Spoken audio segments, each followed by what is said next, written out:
Hi boss, welcome to cricket ప్రపంచం. నేను హర్ష. మీకైతే very very very happy new year. మీ లైఫ్లో ఈ ఇయర్ నుంచి మీకు ఇంకా ఇంకా ఎక్కువ హెల్త్ రావాలి, సంతోషం అనేది ఎక్కువ ఉండాలి. అండ్ ఆల్సో మీరు అనుకున్న ప్రతి ఒక్క పని ఈ ఇయర్ నుంచి అయితే జరగాలి. అండ్ ఆల్సో మీరు ఏదైతే ప్రాబ్లమ్స్ ఫేస్ చేస్తారో వాటికి మీకైతే ఆ దేవుడి నుంచి మంచి సపోర్ట్ రావాలని అయితే కోరుకుంటూ అయితే వీడియోలకి వెళ్ళిపోదాం. అంతకంటే ముందు మనం ఈ వీడియోలో అయితే 3 పాయింట్స్ని అయితే చర్చించుకుంటున్నాం.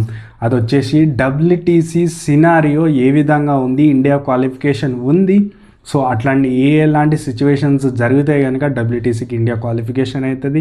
అండ్ 2 వచ్చేసి pitch report, Sydney pitch report గురించి క్యూరేటర్ చెప్పిన ఇంట్రెస్టింగ్ ఫ్యాక్ట్స్ ఏంటో సెకండ్ చూద్దాం. అండ్ థర్డ్ వచ్చేసి మనకైతే ప్లేయింగ్ లెవెన్లో ఇండియా అండ్ మనకు ఆస్ట్రేలియా నుంచి ప్లేయింగ్ లెవెన్ చేంజెస్ అయినట్టు ప్యాట్ కమిన్స్ ఆల్రెడీ కన్ఫర్మ్ చేశాడు, గౌతమ్ గంభీర్ కూడా కన్ఫర్మ్ చేశాడు.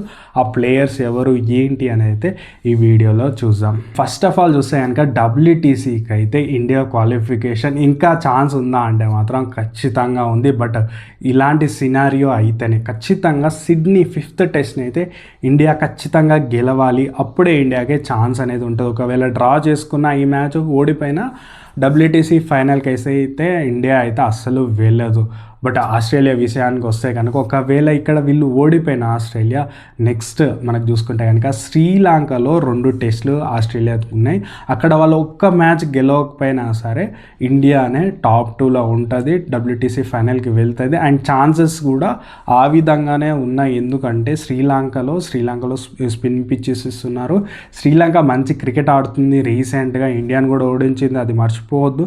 సో శ్రీలంకని కొట్టడం చాలా కష్టం. న్యూజిలాండ్ కూడా అక్కడ ఓడిపోయింది శ్రీలంకలో టెస్ట్ సిరీస్. సో చూసుకుంటే కనుక ఆస్ట్రేలియాకి ఈ టెస్ట్ అనేది చాలా ఇంపార్టెంట్. ఒకవేళ వాళ్ళు మ్యాచ్ని కనుక ఓడిపోతే ఇండియాకి అయితే హై ఛాన్సెస్ ఉన్నాయని చెప్పొచ్చు WTCకి. సో యాజ్ ఎ ఇండియన్ ఫ్యాన్గా ఈ విధంగానే జరగాలి, ఇండియా ఈ మ్యాచ్ గెలవాలి. అండ్ ఆల్సో ఆస్ట్రేలియా 2 మ్యాచెస్ని డ్రా ఆర్ ఓడిపోవాలి అని అయితే మనమైతే కోరుకుందాం. అండ్ పిచ్ విషయానికి వస్తే కనుక పిచ్ గురించి ఇప్పటివరకు అయితే ఎలాంటి ఇన్ఫర్మేషన్ కూడా మనకు రాలేదు.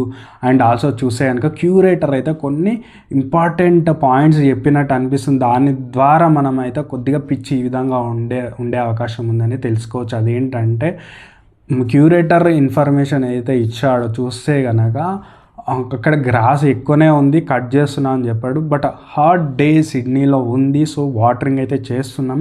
బట్ మ్యాచ్కు ముందు రోజు అయితే హెవీ వాటరింగ్ చేస్తాం, ఖచ్చితంగా మాయిశ్చర్ని ఉంచడానికే ట్రై చేస్తామని చెప్పాడు. అండ్ ఆల్సో దాంతో పాటు ఆస్ట్రేలియా చూస్తే కనుక ఆస్ట్రేలియా టీంలో ఒకే ఒక ప్రొఫెషనల్ స్పిన్నర్ అయితే ఉన్నాడు, మనకందరికీ తెలుసు, Nathan Lyon. But Sydney pitch history చూసుకుంటే కనుక స్పిన్నర్లకి ఎక్కువ అనుకూలిస్తుంది ఆస్ట్రేలియాలో ఉన్న పిచ్చెస్ కంటే. బట్ నాకు తెలిసినంత వరకు వాళ్ళు ఫస్ట్ 4 మ్యాచెస్ అయితే ఈ విధంగానే ఫాస్ట్ బౌలింగ్కి అనుకూలించే పిచ్లే తయారు చేశారు. అండ్ ఆల్సో నాకు తెలిసినంత వరకు ఇక్కడ కూడా స్పిన్నర్లకు అనుకూలించే పిచ్ని తయారు చేయరు, ఎందుకంటే అది వాళ్ళకి అగ్నెస్ట్ అయిపోతే. వాళ్ళకు ఒకటే స్పిన్నర్ ఉన్నారు కాబట్టి ఆస్ట్రేలియా అయితే ఖచ్చితంగా మంచి బ్యాటింగ్ పిచ్ ఆర్ కొద్దిగా చూసుకుంటే కానీ బ్యాలెన్స్డ్ పిచ్ ఉండే అవకాశం ఉంది. బట్ స్పిన్ ట్రాక్ ఇచ్చే అవకాశం అయితే అస్సలు లేదు. అండ్ ప్లేయింగ్ 11 విషయానికి వస్తే కనుక మనకు ప్యాట్ కమిన్స్ అయితే క్రూషల్ నిర్ణయం అయితే తీసుకున్నారు. వాళ్ళు చూసే కనుక మిచెల్ మార్ష్ని పక్కన పెట్టి వాళ్ళైతే వెబ్స్టర్ని అయితే తెచ్చుకున్నారు. వెబ్స్టర్ వచ్చేసి ఒక bowling all rounder, batting all rounder. So fast bowling చేస్తాడు, తను మంచి ఇంక్లూజన్ అని చెప్పొచ్చు. వాళ్ళైతే చాలా కఠినమైన నిర్ణయాలు ఈ సిరీస్లో తీసుకున్నారు.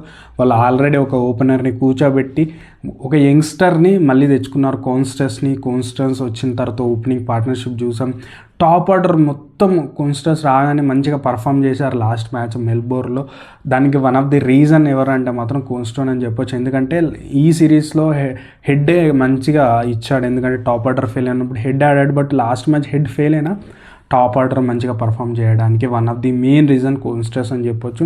సో ఈ సిరీస్లో వాళ్ళు అట్లాంటి నిర్ణయాలు తీసుకున్నారు కాబట్టి వాళ్ళు 2-1తో లీడ్లో ఉన్నారని నేనైతే అనుకుంటున్నాను.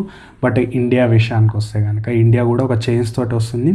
ఆల్రెడీ గంభీర్ కన్ఫర్మ్ చేశారు, ఆకాశ్దీప్ అయితే ఈ మ్యాచ్ ఆడాడు, ఎందుకంటే బ్యాక్ స్పాజమ్ ఉంది. ఆల్రెడీ లాస్ట్ మ్యాచే తక్కువ ఓవర్స్ వేశాడు కాబట్టి ఖచ్చితంగా తన ప్లేస్లో ఎవరిని తీసుకొస్తారనేది పాయింట్ అయితే ఖచ్చితంగా రైజ్ అవుతుంది. నాకు తెలిసినంత వరకు అయితే పిచ్ మీద డిపెండ్ అయ్యి అయితే ఉంటుంది. ఒకవేళ మనకి కొద్దిగా థర్డ్ డే నుంచి స్పిన్కి అనుకూలిస్తుందంటే మాత్రం ఖచ్చితంగా ఒక బ్యాటర్ని తీసుకొస్తారు. అది కూడా శుభం గిల్ అయ్యే అవకాశమే 100% ఉంది. లేదంటే కనుక బ్యాలెన్స్డ్ పిచ్ ఆర్ మంచి బ్యాటింగ్ ట్రాక్ ఉంటే కనుక ఒక ఫాస్ట్ బౌలర్ని తీసుకొచ్చే అవకాశం ఉంది. ప్లేయింగ్ 11 తెచ్చుకోవాలనేది చాలా ప్రాబ్లమేటిక్గా మారబోతుంది. ఎందుకంటే చూస్తే కనుక బుమ్రా మీదనే ఎక్కువ బర్డెన్ అనేది మనం వేస్తున్నాము.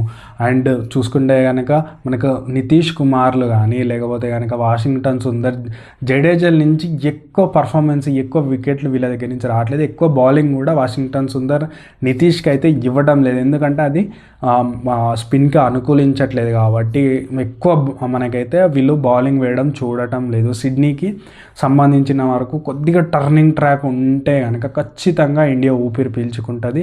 ఈ మ్యాచ్ని ఇండియా గెలిచే అవకాశం ఉంది. సో మొత్తం పిచ్ మీదనే డిపెండ్ అయి ఉంది. ప్లేయింగ్ 11 కూడా అదే గంభీర్ కూడా మెన్షన్ చేయడం జరిగింది. సో నాకు తెలిసినంతవరకు అయితే ఇండియా ఈ మ్యాచ్ని గెలవాలంటే ఖచ్చితంగా కంబ్యాక్ అయితే సీనియర్స్ చేయాలి. లేకపోతే కనుక ఒక మ్యాచ్ డ్రా అయినా లేకపోతే కనుక ఈ మ్యాచ్ ఓడిపోయినా రోహిత్ శర్మ తన కెప్టెన్సీకి అయితే రిటైర్మెంట్ పోస్ట్ కాన్ఫరెన్స్లోనే ప్రకటించబోతున్నాడు అయితే నేనైతే చెప్తున్నాను. సో ఇది వీడియో ఇక్కడ వరకు చూస్తే కనుక మీకు నచ్చితే ఖచ్చితంగా లైక్, షేర్, సబ్స్క్రైబ్ చేసుకొని నాకు కూడా సపోర్ట్ చేయాలని నేనైతే అడుగుతున్నాను. చిన్న క్వశ్చన్, సిడ్నీ టెస్ట్ మ్యాచ్ని ఇండియా గెలుస్తుందా లేదా? అండ్ ఆల్సో ప్లేయింగ్ 11లో ఎలాంటి ప్లేయర్స్ ఉండాలి? మీ ప్లేయింగ్ 11 ఏ విధంగా ఉంటే సిడ్నీ టెస్ట్ మ్యాచ్ గెలుస్తుంది అనుకుంటారో కామెంట్ రూపంలో తెలియజేయండి. ప్రతి ఒక్కరికి నేను రిప్లై ఇస్తాను ఖచ్చితంగా 100%.